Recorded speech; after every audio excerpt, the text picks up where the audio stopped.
In any case, ortho makes you look young. Why am I doing this? I'm doing this because I'm passionate about it. I am an orthodontist. I do believe in our profession. I do believe a lot of cases should be only treated by orthodontists, but I also know that you as a general dentist, you as a pediatric dentist, you can do tons of things. And as long as you can do things at the level of a specialist, you are more than welcome to do ortho. I welcome this. I don't try to hog all the cases. So I want you to do ortho and I want you to do them right, and I want you to do right by your patients. I want you to have great outcomes. And I want you to help provide access to care to the patients in your area, because not everyone in their area is going to have access to an orthodontist or convenient access to an orthodontist, right? So if it's a simple enough case, please do treat them. I think it's wonderful.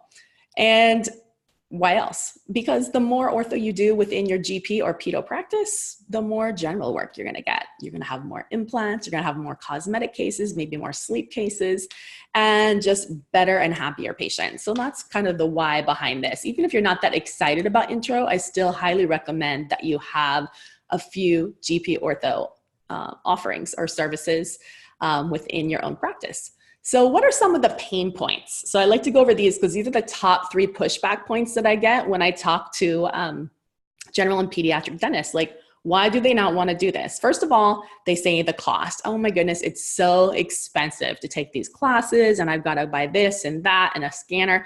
No, you really shouldn't have to buy anything. And as far as I'm concerned, you really shouldn't have to take any classes if you don't want to. There are people that like to learn by going to classes. And there's people that don't. So there's people that like to kind of learn as they go. And with StraightSmile Solutions, we are there for whatever kind of doctor you are. If you want to take an actual physical hands-on class, guess what? We got that. As a matter of fact, our classes, our physical classes, we actually go to a class, are being held right now, collaborating with Popat Orthodontics. It's an orthodontics office, a good friend of mine, Dr. Rishi Popat in Phoenix, Arizona. He has an awesome facility. Not only does he, of course, have his regular orthopedo clinic, but he also has a huge classroom space. So pretty awesome. And of course, it's in Phoenix, near Scottsdale, super fun, great place to go. So I highly recommend it. We do run these classes year round and we would love to see you. If you're seeing this now, our next class is in November of 2019, but we have more coming up. So we would love to see you there. But most of our doctors who work with us, we believe in learning as you go, learning from your own patients, learning from what's on your plate that day. So if you're open to that, we will teach you as you go along, depending on what your patients have served up for you that day. So we'll look and see what came into your office and what options you have up there, and we'll talk about it. And if you want to take this case, you're going to learn all about it, and we're going to be there to help you. And guess what? That doesn't cost anything because you're going to be learning from your patients and selling the cases as you go along. So that's the best part. Number 2, upsetting the status quo referral patterns. What does that mean? That's a lot of verbiage. Basically what that means is that you have this buddy, your buddy's an orthodontist, you went to school with him, you play golf with him, he sends you a fruit basket and you don't want to piss him off. Well, yeah, I get that because I've totally been there. And I hear that all the time. And hey, I don't want you to upset people at all. As a matter of fact, the doctors who work with us, for the most part, I would say 98% of the time send more cases to ortho than they ever did. So I think that is absolutely awesome if you can do that. Send more cases to ortho, for sure. Number 3, inefficiency and margins. That is really important. We want to make sure that when you're doing ortho, that you are doing it well, that you're doing it making money, that you're doing it efficiently, that you're getting those cases done on time, that you're not spending tons of lab time trying to do this. You're making money off this and your patients are happy. And the great thing is that the doctors who work with us, we're going to find ways to trim those lab fees. We're going to find cases that you can do generic lab fees, generic cases on, not necessarily branded. And some will be branded, but some don't have to be branded. And we're going to find ways to save you $500 here, $800 there, to hopefully do less or no revisions, refinements, or mid-course corrections. And that's something that usually blows the mind out of most general dentists I know. They go, yeah, all my cases have them. Well, no, if all your cases have them, or even half or more of your cases have them, or even if any of your cases have them, that's not normal. So that means that we need to do things better. And we'll teach you how to do that. That's our overall goal, okay? So what do we recommend generally for orthodontists, for general dentists and pediatric dentists out there for their orthodontic services? Well, we recommend that you don't just focus on one thing. People get like hyper-focused on like, I do Invisalign. That's great. I do clear correct. I do 6 months mouth. That's great. but you shouldn't only do one thing. You need to do at least 3 things. And so I like to talk about this in buckets. We talk about phase 1 appliances, we talk about braces, and we talk about aligners. You need to have at least 3 offerings, okay? Appliances, braces, and aligner. We can talk about what systems you want to use, and you might have a branded and a non-branded version of all this, okay? So that's pretty incredible, right? And we can get to that later, but that is the best thing. You should have a good, better, best option. You should have an option. If you aren't doing phase 1, and we'll talk more about that, you're going to be cutting off your flow, your patient flow at the knees, because phase 1 is a feeder to phase 2, and phase 2 is easy. It's so easy, right? And when you do phase 1, you're going to get the parents and the siblings too. So, and it's really just the easiest part for sure. And of course, there's always, if you only do aligners or you only do Invisalign, there's always going to be those patients that occasionally are non-compliant, and we're going to teach you how to work that into your overall contract and what happens when that happens, but you're going to want to maybe switch them over to braces. And guess what? If you're not offering it, that means you have to give a refund. So that's why we want you to offer all 3 buckets, and that's something we'll help you do. Let's talk a little bit more about comprehensive versus short-term orthodontics and what that means. So comprehensive means we're doing it right. We're doing the case completely. It's not just anterior orthodontics. If you're seeing someone under age 18, I really do believe everyone under age 18 should be comprehensive unless they're phase 1, but that's a whole different story, okay? That means do it right. Straighten the teeth and fix the bite if you can, okay? And if it's a compromised case, that's a whole different story. But for the most part, everyone should be comprehensive. STO or short-term or anterior orthodontics is fine, okay? But for me, my personal philosophy is not under age 18. Under age 18, kids should get the best. They should get the right thing. They shouldn't get any shortcuts. Short-term ortho is fine, you know, as long as your patient has been given their options. And I think too often we don't give them their options. We say you can do this or you can do that. Here's the price point. Or you just say, this is what I do. Instead of saying, here's your options, here's the rest, benefits and alternatives of the 2 options. Let them make an educated decision. Then you want to make sure you're writing all that down, you're charting it, and you're having that whole conversation charted, documented if the patient has elected the STO. So again, we'll talk about comprehensive versus STO.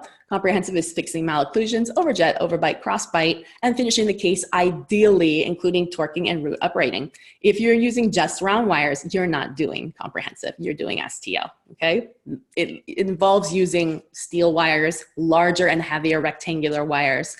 A lot of STO companies are not putting torque into their brackets, so it's really important that you're doing the whole shebang, okay? And STO is fine, you know, as long as your patients know the risk, benefits, and alternatives. And STO generally relapses a lot more. So it's just things you should know.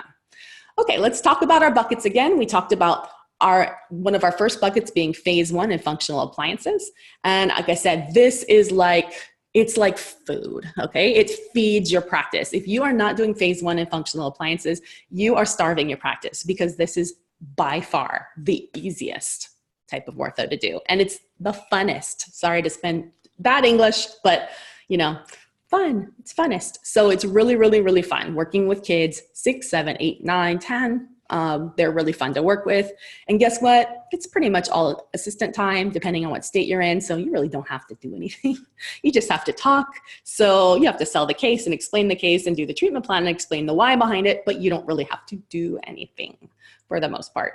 So your assistant can do it all. We can train them how to do it, and just find one assistant who loves working with kids, has a great personality, really bubbly, engaging, and will set up a really fun phase 1 system for you. And that will just feed you for phase 2. You'll get phase 2 easy aligner cases, easy braces cases served to you on a silver platter a few years later, and you'll collect this great recall list of other patients that maybe didn't need phase 1, but are ready to start phase 2, and you'll just be jamming. It'll be a lot of revenue for you. What else? Let's talk a little bit more about what's the difference between phase 1 and phase 2. So phase 1, again, it involves mixed dentition. So you're gonna have a mix of permanent and baby teeth. It lasts somewhere between 6 and 15 months. The way I define it, I'm usually gonna bill D80/60 for phase 1. Somewhere, those are my recommended price range. Certainly in New York, San Francisco, they might charge a little bit more. There are people charging less than $2,500. I think you're kind of underselling yourself, but it really depends on the complexity of the case. There are very challenging phase 1 cases that are out there, and I'm not gonna say every case you should take, There's a lot of like, no, don't take this kind of cases. So that's something will help you too. You're going to punt a lot of these cases to the orthodontist, and that's totally fine. Now, the most common question I get is about ceph. You know, you hear like, oh, you got to have a ceph. Sometimes you do. That's right. You know, but sometimes you don't. It really depends on what you're doing. It's a little bit of a gray area, but if you're not actively growing jaws, then it's really not necessary in my opinion. I don't think it needs to be standard of care. I don't believe in terms of liability, I think you'll be fine with that. I don't believe in irradiating kids unless it's necessary, you know, and a ceph has a fair amount of radiation to it. You know, it's a little bit more than a pano. So, you know, if you really, really don't have access to a ceph, or don't have access to someone where you can pay them to take a ceph, or a ceph center, or a dental school near you, there's all kind of workarounds. That's fine. We can not take that kind of cases. Still tons of phase 1 that you can take where you really don't need a ceph, okay? Anyways, moving on, after you finish the phase 1, you're gonna put them in a kind of a holding pattern. You're gonna just keep evaluating them. And then later you'll reevaluate them for phase 2, or finishing up the treatment. And that's a different billing cycle, okay? So there's one bill for phase 1, one for phase 2. So sometimes kids get lucky. You do phase 1, you don't need phase 2. I happen to see it all the time. So that's a gift. We cannot promise that at all. Certainly don't make that promises. It's a small chance. Need might be in quotes. So maybe we fixed the bite. Teeth came in really nice and straight. Maybe there's a tiny 10-degree rotation on tooth number 7, but do they need it? No, you know? So need meaning need is what I would call it. So I would say more often than not, at the very least, what you can tell the parents is by doing phase 1, we're going to take the phase 2, we're going to make the phase 2 shorter, easier, less likelihood of needing extractions, less likelihood of needing surgeries like tooth exposures. And certainly I'll work with a 6 to 10-year-old any day, you know, especially during the more complicated things where we have compliance-based mechanics or different appliances to help grow jaws, any day over a teenager. Any day, hands down. And I've got kids at home, so I can tell you, trust me, you would much rather work with a 6 to 10-year-old than you would a 13 to 15-year-old, okay? Because hygiene's better, compliance is better, attitude is better. They're just fun to be there. They're happy to be there. They want to please you. They want to wear this funky stuff that you're telling them to wear in their mouth. They will actually wear it. You can give them all kind of crazy stuff and they'll wear it, and they're proud to wear it. They'll wear it to school, you know? No problem. You get great outcomes. So what's the alternative if you don't do phase 1 and phase 2? That would be to do comprehensive. And comprehensive is doing it all in one go. Sometimes we do that. And a lot of times parents are really anti doing phase 1 because they just thinking money, money, money, it's expensive. But you need to explain the why behind it, and that we're trying to get the hard stuff done while the child is actively still has a lot of growth left. It will make things easier for later and everything else I just told you. And sometimes if you do not, and also there's a whole thing with timing. Timing is really important. You need to know a lot, and we'll talk more about this, you know, in our one-on-one sessions and some of our other webinars, but timing, some kids finish growing by age 8 or 9. That means they finish puberty, they're done. If you can't go by their permanent teeth, they may only have 8 permanent teeth, but they might be done growing. I see it all the time. You are in big trouble if you didn't know what was going on skeletally with your patients, and that's might be something you have no idea, you know? It's not something you're normally asking your patients. So that is the why also behind phase 1, is that kids are skeletally maturing earlier now. I don't know if it's the milk, it's the chicken, whatever it is. Anyone that has a teenager or a preteen can tell you that. It's happening. So we need to, as orthodontic providers, we need to be timing things better. And that's the why behind all that. But here's some of the things, the fun things that you can do in phase 1. You can do palatal expanders, you can do myofunctional trainers, space regaining appliances, growth modification devices, habit appliances. I put headgear there, but you don't have to do that. I love reversible headgear. It's like a face mask. It doesn't look like that. It's fantastic. I use it all the time. So don't be scared by it. It's actually really easy and patients like it. Okay, let's move on. Let's talk a little bit about expanders and rapid palatal expanders. This is one of the most common things that we talk about. We'll teach you all about designing them, what the different features are, when to use them, if a patient needs them, what the benefits are, but they're super easy. Lab fees, somewhere between $100 and $200, depending on how many blings and bells and whistles you put on it. But they can do a lot in phase 1. Fix bites, reduce to eliminate crowding, help develop arches. So this is all really important. We also have growth modification devices. There's all kinds of different devices. This is a twin block here to help to stimulate a little jaw to grow more forward. Class 3 correction, all kinds of different things that we can do for that. Again, if you're going to be doing class 3, I do strongly recommend that you do have access to at least to a Ceph machine because you will be using it. Same thing with major class 2 correction. But for the transverse, you don't really need it. And then lastly, you've got the whole anterior single tooth appliance correction. And here's another expander. All right, moving on to braces. Braces, easy, been around for hundreds of years, right? So my recommendation is to do a mini twin or a self-ligating bracket. Either one of those. I'm not a big fan of those triangular fast braces brackets. I want high quality brackets that are going to last, that have the right prescriptions built into them. If you do not know how to pick your bracket, I can help you do that. The cool thing is now is that it's pretty much idiot proof. Now with digital bracket placement, you really don't need to know how to place them. There's so many services out there that will do it for you. You'll have a little transfer tray. You'll send your scan or your impression. They'll place the brackets on the teeth for you virtually on the model. You'll approve the bracket placement online. And then unlike you do with the ClinCheck, then they'll go ahead and make a transfer tray. You'll slap it in your patient's mouth. You'll light cure. You'll peel it off. Boom, your brackets are on perfectly, probably even better than I could do it. Price points that I've negotiated through my connections with different labs, on average, maybe $310 to $350 for metal mini twins, upper and lower together with the transfer tray and the brackets going all the way back to the molars. That is a really good price. That doesn't come with a step-by-step treatment plan. That's something that we do standard, that's customized for each one of our doctors and each one of their patients. But it's really, really impossible to predict this right on the front end. I mean, you can have a basic plan, but every patient reacts differently. So we definitely check in with our patients monthly and give doctors feedback on what would be next, what wire would be next, what mechanics would be next. So you can't just predict that way out into the future. It's not going to happen and it's not going to be accurate. What is indirect bonding? We kind of already talked about that before. This is by the compliments of Ortho Select. They gave me this, this slide to use, but we already talked about it, how incredibly easy it is, and actually knocks a good 6 months off your treatment plan because you're putting the brackets on perfect the first time. So you shouldn't need to go back and do any repositions. And this is what it looks like. I mean, if you can do a filling, you can definitely do this. This is really, really, really simple. All right, moving on to aligners. This is probably the one you all know the most about. You know, what is an aligner? You know what it is. We all know what it is now. There's so many different types of aligners out there. Of course, we've got branded and non-branded aligners. By branded, I'm gonna go ahead and call that Invisalign and ClearCorrect for the most part. Non-branded, I call that everything else, including white label. That's a whole nother thing. If you're not doing it, I would love to teach you about that. But basically, I'm gonna take you through a quick history lesson in the last 20 years, how it's been working with aligners and patients.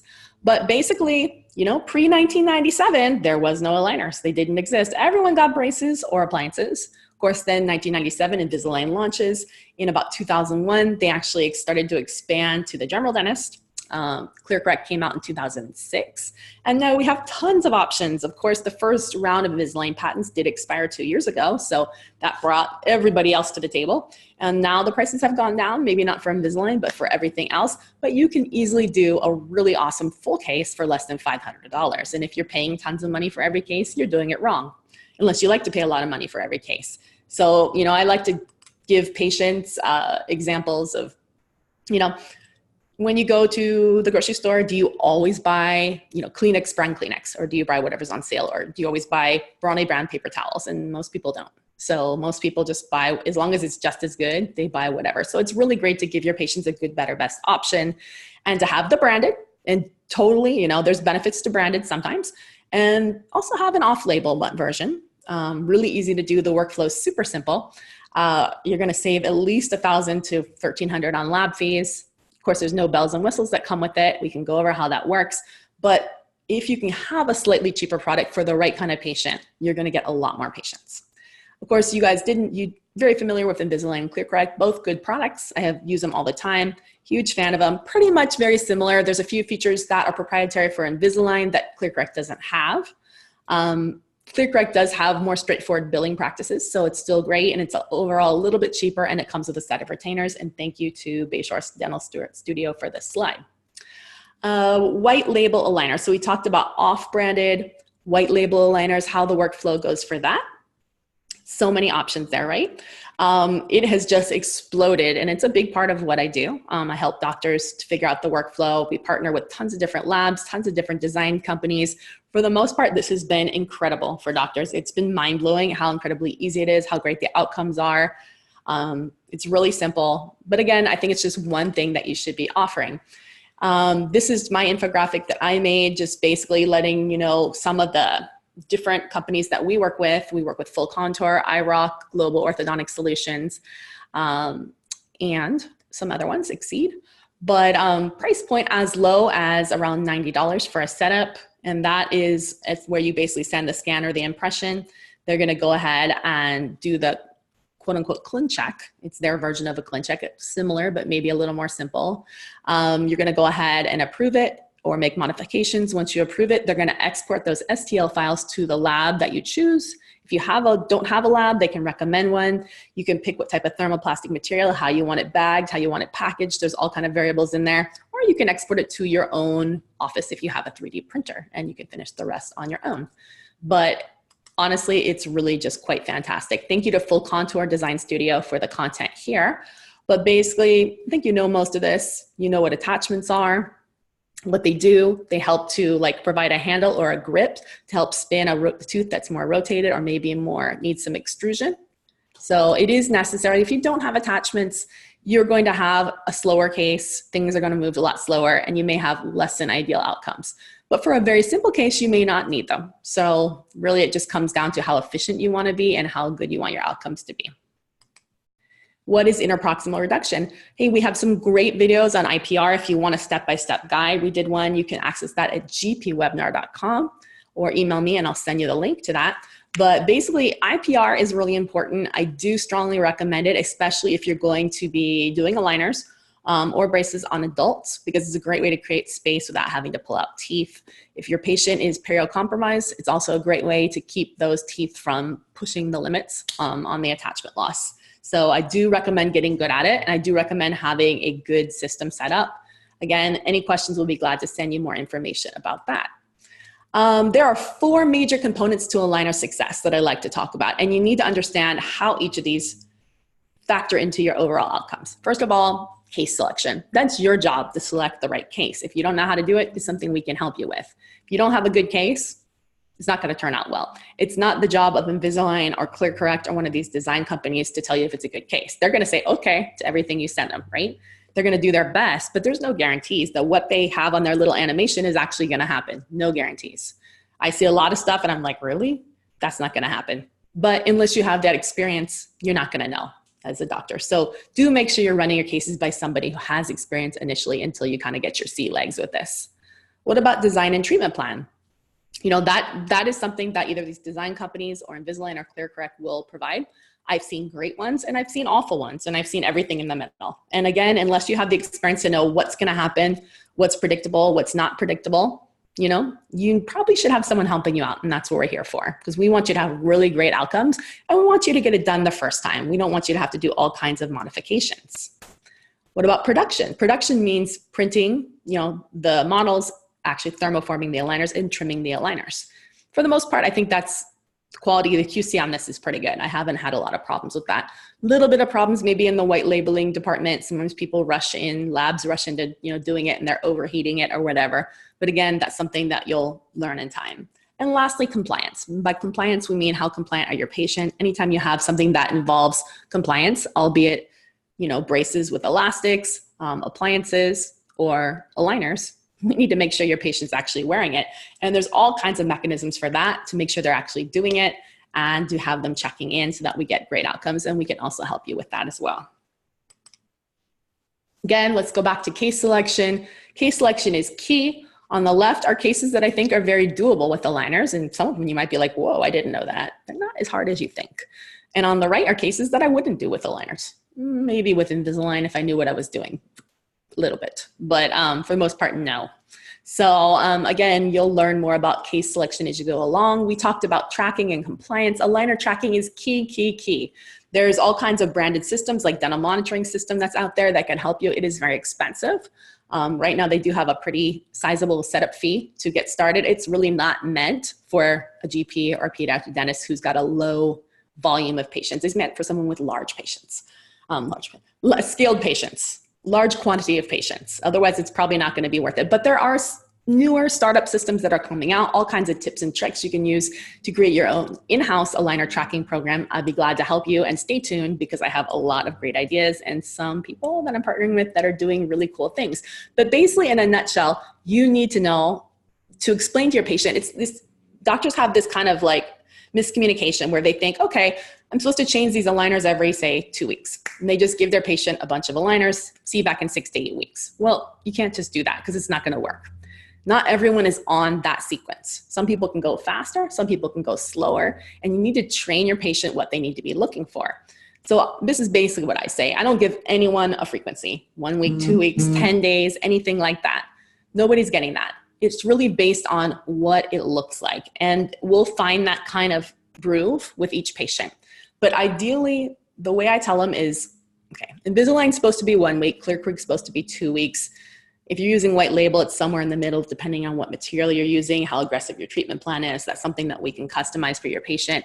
Maybe a child that can move a little bit faster, an adult with a lot of bone, dense bone, I'm gonna move a little bit slower. Someone with perio, I'm gonna move a little bit slower. So somewhere in there, 7 to 14 days, right?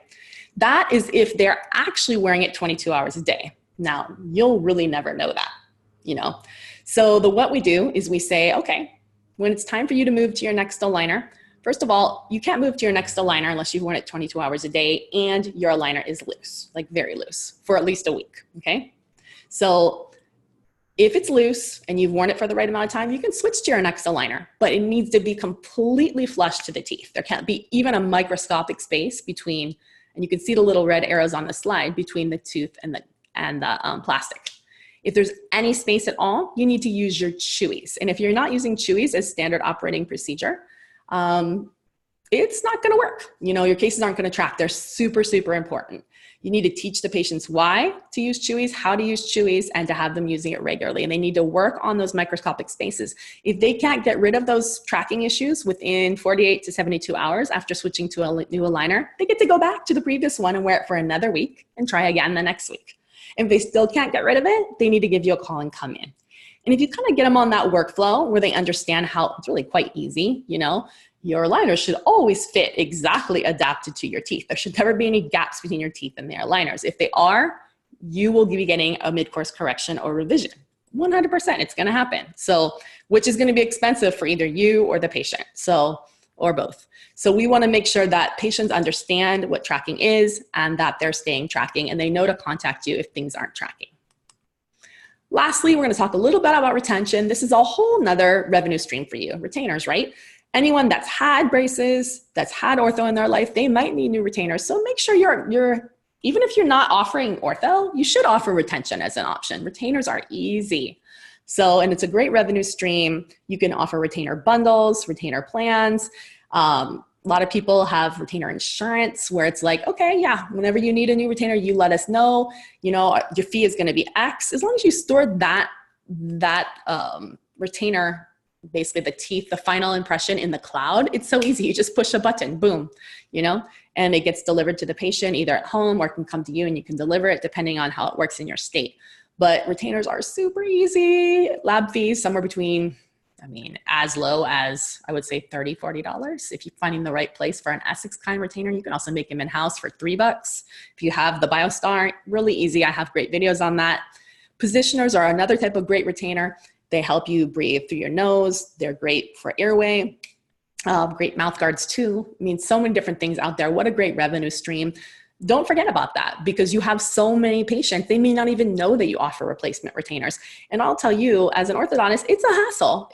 You can't expect a patient to go back to their original orthodontist because patients move all the time, you know? And a lot of times when you go back to another orthodontist, they're gonna jack up the price. Yeah, sure, I'll do your retainer, but it costs $1,000. Well, that's ridiculous, okay? So that's why I think